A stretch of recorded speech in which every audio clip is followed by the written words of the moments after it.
চলো, এই কোরআনে আছে সাম্মাউনা লিল কাযিবি আকালুনা লিসহুদ। সুহুদের তাফসীরে বলা হয়েছে বিয়ের পণ্য। আয়াতটা কোথায় আছে? 6 নম্বর পারা 14 নম্বর পৃষ্ঠা 1 নম্বর লাইন, সূরার নাম সূরা মাইদা, আল কোরআন। কোরআনে বলা হয়েছে, সুহুদের তাফসীরে বলা হয়েছে বিয়ের পণ্য তেমন হারাম, ব্যভিচার করা যেমন হারাম। হাতে ধরে বলে যাচ্ছি বাবা, আল্লাহ রাসূল বলেছেন যে কোন পুরুষ যদি কোনো নারীকে অর্থের লোভে বিয়ে করে, আল্লাহ পাক তার অর্থটা নেই করে দেবে। আল্লাহ রাসূল বলেছেন কোন পুরুষ যদি কোনো নারীকে রূপের লোভে বিয়ে করে, আল্লাহ পাক রূপটাও বেশি দিন রাখবে না। বুদ্ধিমান পুরুষ হলো সেই যে নাকি আল্লাহকে খুশি করার জন্য, নবীর সুন্নতকে আদায় করার জন্য নিঃস্বার্থভাবে একটা মেয়েকে বিয়ে করবে, সুখের দিনে সুখটা ভোগ করবে, দুঃখের দিনে দুঃখটা সহ্য করে আল্লাহর ইবাদত করে পৃথিবীর জমিন থেকে চলে যাবে। ওটাই হবে ওদের জন্য জান্নাত।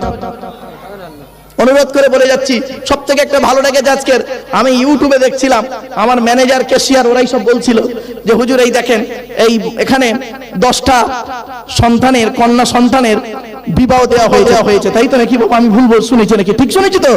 হ্যাঁ, শুনে রেখে দিন, এটা কত মহৎ কাজ।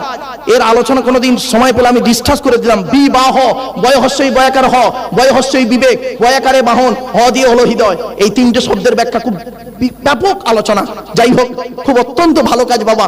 এই সোশ্যাল ওয়ার্ক, সামাজিক কাজগুলো করবেন, শুধু জলসা দেবেন না, জলসা দেবেন না। আমি তো আজ এসেছিলাম একটা সূরার তাফসীর করতে, আমার ইচ্ছা ছিল আজকে জুম্মার রাত সূরা জুমার তাফসীরটা করব, কিন্তু এই প্রথমে এই মাইকলা ভাইটা, তুই যে কোথায় ছিলিস, যাক ভালো ছেলে, ভালো, ওই মানে ওকে বললো আর ঐক্য চলে গেল। যাই হোক, যাক মোটামুটি জগা খিচুড়ি, স্যালাডের মতো, খিচুড়ির মতো ওয়াজ একটু হয়ে গেছে, খিচুড়ির মতো, মানে চাল, আলু, ডাল, তেল সব রকম আছে, টমেটো আছে, লাস্টে ধনেপাতা সমেত দিয়ে দিচ্ছে, চিন্তার কোনো কারণ নেই। চলুন এবার আসছি, আল্লাহর নবীকে জিজ্ঞাসা করা হলো, মা বোনেরা শুনে নিন, আল্লাহর নবীকে জিজ্ঞাসা করা হলো, ইয়া রাসূল